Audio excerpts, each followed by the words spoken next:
Olá, 31 de agosto de 2016, quarta-feira, o seu 10 na TV já está no ar.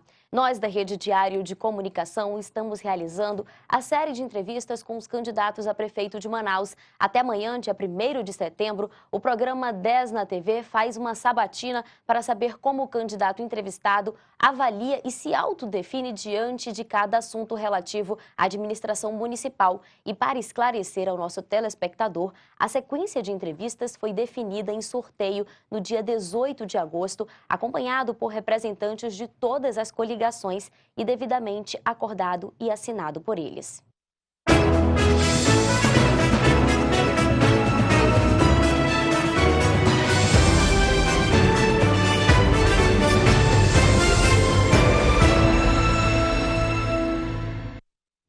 E o nosso entrevistado de hoje é o candidato Marcelo Ramos, da coligação Mudança para Transformar. Boa tarde, seja bem-vindo. Boa tarde, Mona Lisa. Boa tarde a todos os telespectadores.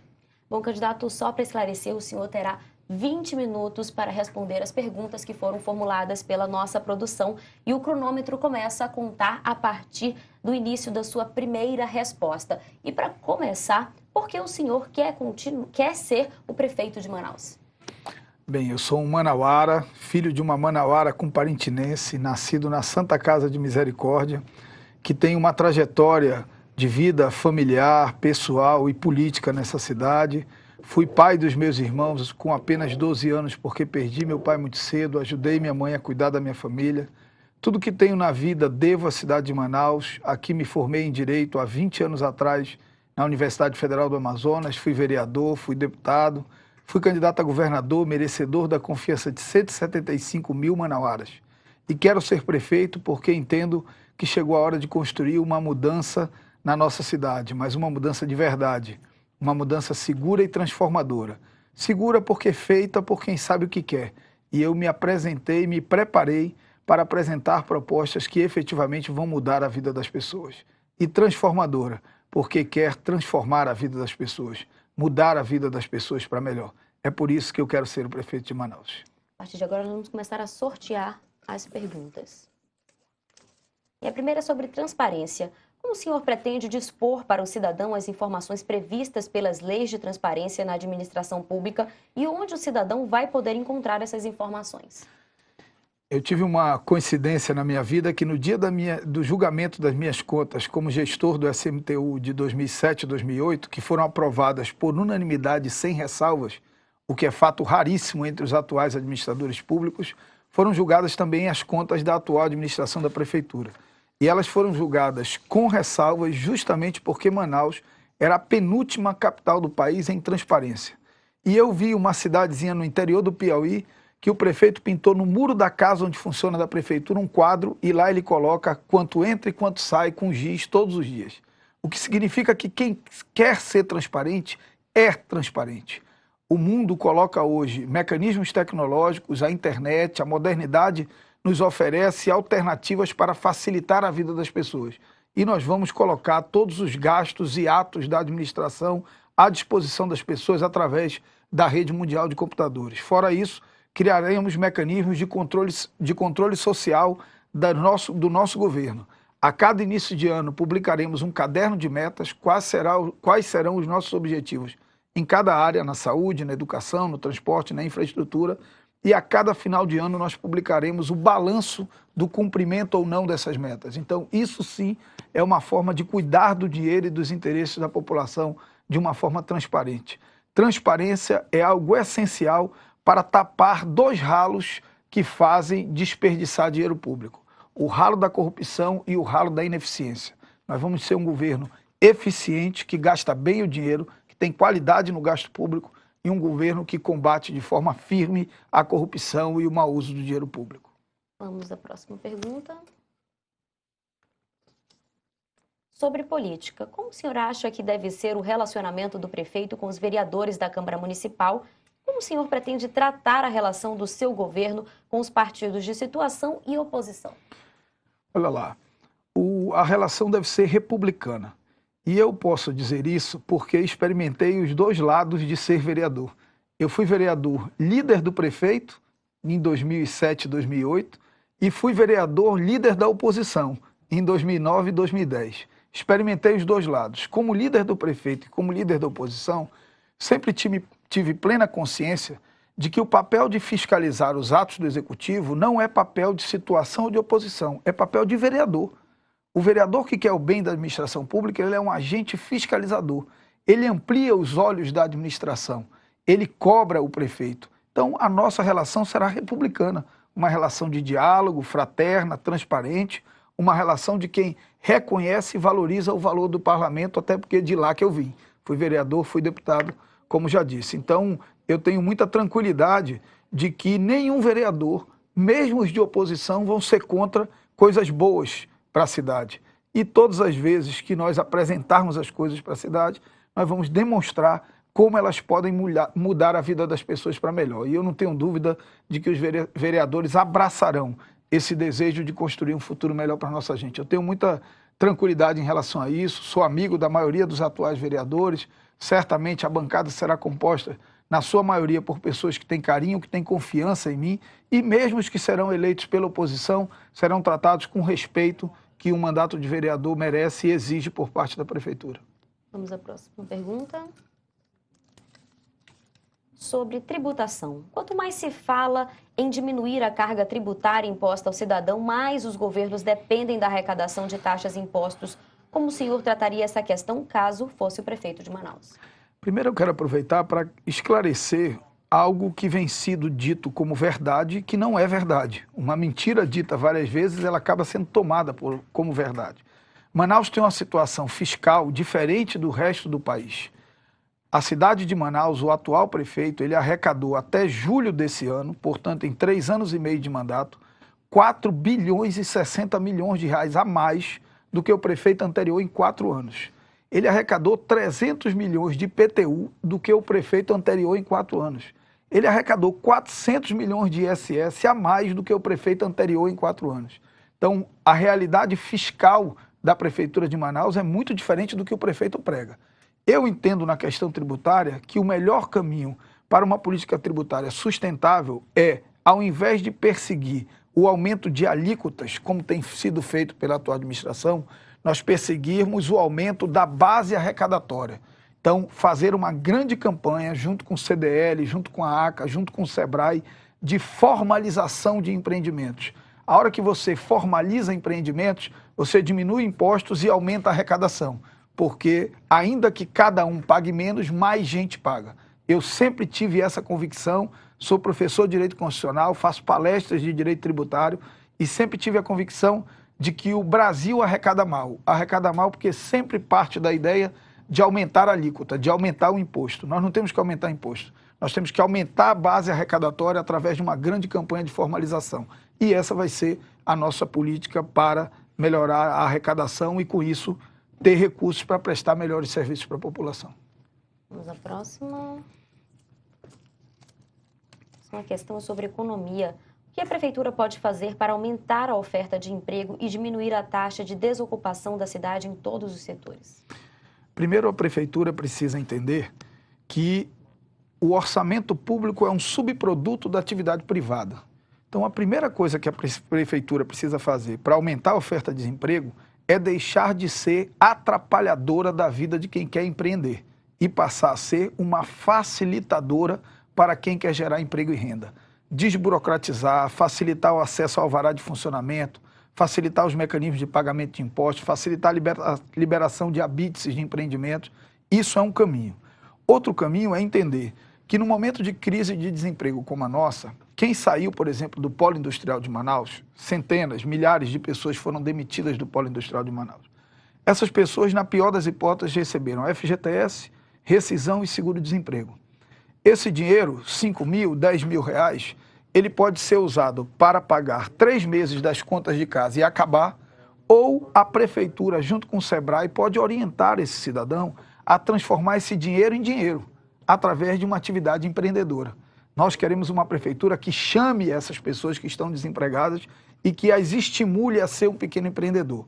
E uma prefeitura que estimule também, através do nosso programa Meu Bairro Vivo, que estimule os pequenos negócios que existem dentro dos bairros, para que os empregos sejam gerados na proximidade da casa das pessoas. Ontem eu visitei o Santa Inês e conheci a metalúrgica do Pedrão, conheci a marcenaria do Jaime, conheci a padaria do Luiz. Todas atividades informais que, se trazidas para a formalidade, vão aumentar a base arrecadatória da prefeitura e vão poder ampliar os seus negócios gerando emprego e renda. Fora isso, a prefeitura precisa estimular a compra para escolas, unidades de saúde, nesses estabelecimentos próximos e dentro dos bairros, para que eles possam crescer e assim gerar emprego para os seus vizinhos. Esse é um caminho seguro e transformador, como tudo que a gente tem apresentado para a nossa cidade.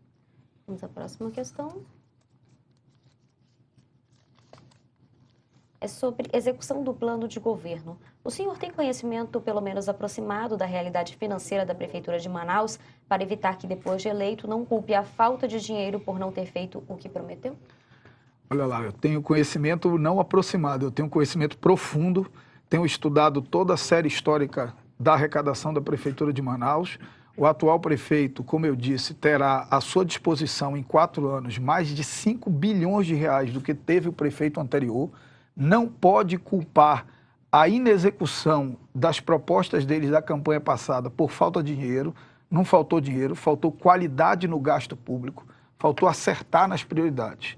O que nós estamos propondo, e por isso nós estamos priorizando 5 questões: educação, saúde, transporte, infraestrutura e segurança. Nós só vamos cuidar de qualquer outra coisa depois que essas 5 funcionem bem. Com o recurso que a prefeitura tem, aproximadamente 4 bilhões e meio de reais por ano, no ano que vem, nós temos plena convicção de que é possível executar o nosso plano de governo. Por isso, estamos apresentando coisas possíveis para a nossa cidade. Nós não temos soluções mágicas, nós não temos soluções que não caibam dentro do orçamento da prefeitura e nós não estamos apresentando soluções que dependem do dinheiro de terceiros. Nós sabemos a prefeitura que vamos receber e é com os recursos que ela tem que nós vamos administrar. Claro, perseguindo, buscar recursos do governo do estado, do governo federal, para fazer obras de infraestrutura e investimentos necessários para o crescimento da cidade. Mas a manutenção do básico, o essencial para melhorar a vida das pessoas, dá para fazer e fazer bem feito com o que a prefeitura tem de orçamento. E o que as pessoas querem da prefeitura é muito pouco. O que as pessoas querem da prefeitura é uma escola bacana para os seus filhos, é um atendimento digno e o remédio quando vai numa unidade de saúde, é uma cidade segura que ela possa circular com a sua família em segurança, é a rua asfaltada, iluminada e é um sistema de transporte minimamente eficiente que ela possa programar a sua vida. Se a prefeitura conseguir oferecer isso para as pessoas, o resto todo mundo corre atrás, porque nós somos formados por um povo trabalhador, batalhador, um povo que vai resgatar a sua esperança no futuro da cidade e que vai fazer junto conosco a cidade retomar o caminho do progresso. Vamos à próxima pergunta. É sobre segurança. Como deve ser a participação do Executivo Municipal na questão da segurança pública? Primeiro, entender que segurança pública não é só polícia. As cidades que enfrentaram a questão da segurança pública com mais eficiência, posso citar Nova York, posso citar Medellín, que tinha 380 homicídios por 100 mil habitantes e hoje tem 16, enfrentaram com força repressiva, com polícia, mas também com reordenamento urbano. Gosto de usar um exemplo. O Largo do São Sebastião era um lugar degradado, escuro, sujo e, portanto, muito violento. No Largo de São Sebastião, quando eu era criança, eu ia para minha aula de inglês e passava andando ali e morria de medo, porque tinha muita prostituição, muita droga, muito assalto, muita violência. Hoje é um lugar absolutamente seguro. É seguro porque tem polícia? Não. É seguro porque é iluminado, é limpo, tem atração cultural, as famílias frequentam. Por que que dá para manter o Largo do São Sebastião assim e tem que deixar a Praça do Jorge Teixeira caindo aos pedaços? A Praça do Jorge Teixeira vai ser o Largo do São Sebastião da Zona Leste. Então, o primeiro papel da prefeitura é iluminar, organizar a cidade, porque cidade iluminada, organizada, limpa, é cidade mais segura. E o segundo é um investimento maior na guarda municipal, criando a brigada escolar para garantir a presença do guarda municipal na porta da escola, a brigada de terminais para garantir a guarda nos terminais e a brigada de praças para garantir a guarda nas praças, fazendo concurso público, reequipando, colocando um sistema de rádio em que a guarda tem uma relação direta com a viatura que está mais próxima e fazendo da Guarda Municipal um instrumento de apoio à ação da segurança pública coordenada pela Secretaria de Segurança Pública do Estado. Vamos à próxima pergunta. É sobre educação. Como garantir boas condições de trabalho dos profissionais de educação em termos de salário e estrutura física das unidades da rede pública de ensino municipal?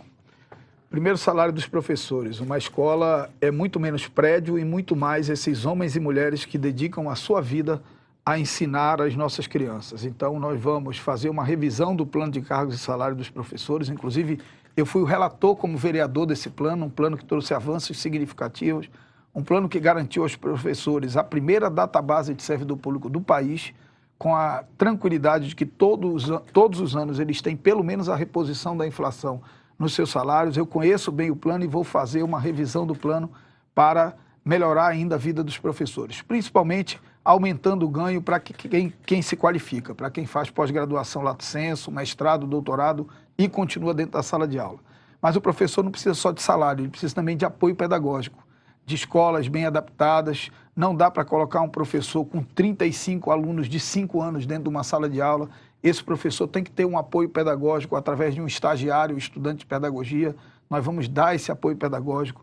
As escolas que têm crianças com deficiência precisam também ter um cuidado melhor e um apoio pedagógico dentro dessas salas de aula. Em relação à estrutura, Manaus tem 501 escolas, incluindo creches, escolas e CMEs. Dessas 501 escolas, 160 são alugadas. Não dá para fazer 160 escolas em 4 anos, eu não sou um mentiroso, um vendedor de ilusões. Então, nós vamos construir algumas escolas diretamente, mas, acima de tudo, nós vamos estimular parcerias públicos-privadas. Nós vamos dizer o modelo de escola que nós queremos e quem construir um prédio naquele modelo vai ter a garantia de um contrato com a prefeitura por um prazo determinado que dê para ele tirar esse investimento. Isso é uma forma muito mais barata de garantir uma escola confortável para as nossas crianças. Vamos à próxima pergunta. É sobre transporte público. O que é para o senhor um bom transporte público na cidade? Defina a sua ideia deste item que é tão importante para uma cidade do tamanho de Manaus. A nossa ideia para o transporte público chama SIM, Sistema Inteligente de Mobilidade, todo fundado no Marco Regulatório de Mobilidade Urbana e no Plano Municipal de Mobilidade Urbana. Ele tem 3 premissas. A primeira premissa é estimular os pequenos deslocamentos a pé, recuperando calçadas, arborizando a cidade. Segundo, dar segurança para quem já optou ou quer optar pela bicicleta como modal de transporte, fazendo ciclorotas que levem de dentro dos bairros para os terminais, instalando bicicletários nos terminais. E fazendo a ciclovia do Mindu no corredor ecológico do Mindu, que será a única via diagonal na cidade de Manaus, saindo lá da Reserva Duque e terminando no Parque dos Bilhares, onde também terão bicicletários que serão, e a partir dali o cidadão pode ir para qualquer ponto da cidade, pegando o ônibus ali na Djalma ou na Constantino Neri. E o terceiro item é a priorização do transporte coletivo. Para que o transporte seja eficiente, nós precisamos aumentar a velocidade média da frota. Dos atuais 17 km por hora, em 4 anos chegaremos a 35 km por hora. Um ônibus que anda mais rápido é um ônibus que você espera menos no ponto de ônibus e, portanto, é um ônibus que passa menos lotado. Além disso, se o ônibus andar mais rápido, você precisa de menos carros para a mesma linha e, portanto, você diminui o custo operacional do sistema. Então, diminuindo a lotação, diminuindo o tempo de espera e diminuindo o custo operacional, nós vamos oferecer um transporte melhor para a população. Para alcançar esse objetivo, é preciso obra de infraestrutura para a construção de corredores exclusivos do lado certo, do lado onde o ônibus tem porta, e não um corredor exclusivo do lado esquerdo, numa cidade que 90% dos ônibus só tem porta do lado direito. Sinalização inteligente para que o ônibus passe mais rápido pelo sinal. Um ônibus não pode parar para passar um carro que vai uma só pessoa dirigindo. O ônibus leva 70 pessoas, ele tem que ter prioridade. E também com o aplicativo Hora Certa, que nós vamos oferecer para as pessoas no celular dela saber a hora que o ônibus vai passar naquela parada. Os ônibus de Manaus já têm GPS, basta georreferenciar os pontos de ônibus e nós vamos ter um serviço que vai facilitar a vida das pessoas. O SIM vai ser uma revolução no sistema de transporte da nossa cidade. Não é uma tarefa fácil, não é um passe de mágica, mas com muito trabalho, com muito empenho, com muita confiança do povo da cidade de Manaus, nós vamos conseguir mudar a vida das pessoas, mudando o transporte que as leva para o trabalho, para a escola, para o lazer, para a igreja. Vamos para a nossa próxima pergunta. É sobre saúde. Qual é a saída para evitar que as unidades de saúde não cheguem ao ponto de faltar medicamentos, material médico e profissionais para garantir um bom atendimento à população? Qual é a sua proposta para essa área na administração pública? O senhor tem 30 segundos para responder. A nossa proposta é o Saúde em Minha Casa, é fazer as equipes de estratégia de saúde da família, que hoje só cobrem 33% da população, cumprirem o que determina o Ministério da Saúde, cumprir 70% da população. Porque quando o médico vai na casa, ele resolve 80% dos problemas de saúde. Então, reestruturando as equipes de estratégia de saúde da família e garantindo a volta do atendimento domiciliar, nós vamos diminuir essa sobrecarga sobre as unidades básicas e sobre a média e alta complexidade, que são responsabilidades do governo. A partir de agora, o senhor tem 1 minuto para suas considerações finais. Primeiro eu quero agradecer e quero dizer a cada cidadão, cada cidadã manauara, você que está na sua casa nos ouvindo, que nós nos preparamos muito para enfrentar esse desafio de apresentar à cidade de Manaus uma proposta de uma mudança segura e transformadora. A mudança do tempo de aprender, a mudança do Saúde em Minha Casa, a mudança do Sistema Inteligente de Mobilidade Urbana, a mudança do Meu Bairro Vivo, da Central Facilita, a mudança do Cidade Segura.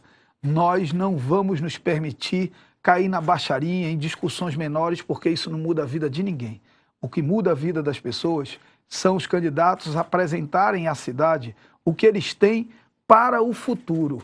Todo mundo sabe que as coisas vão mal. Não adianta eu ficar repetindo o que as pessoas estão sentindo na pele. Eu quero apresentar o que nós temos para superar as dificuldades que você está vivendo hoje e para resgatar a esperança no seu coração e o orgulho de dizer que essa cidade está voltando a andar para frente. Eu quero pedir um voto de confiança seu no Marcelo Ramos, número 22. Eu conversei com o candidato Marcelo Ramos, da coligação Mudança para Transformar. Muito obrigada pela sua presença. Muito obrigado.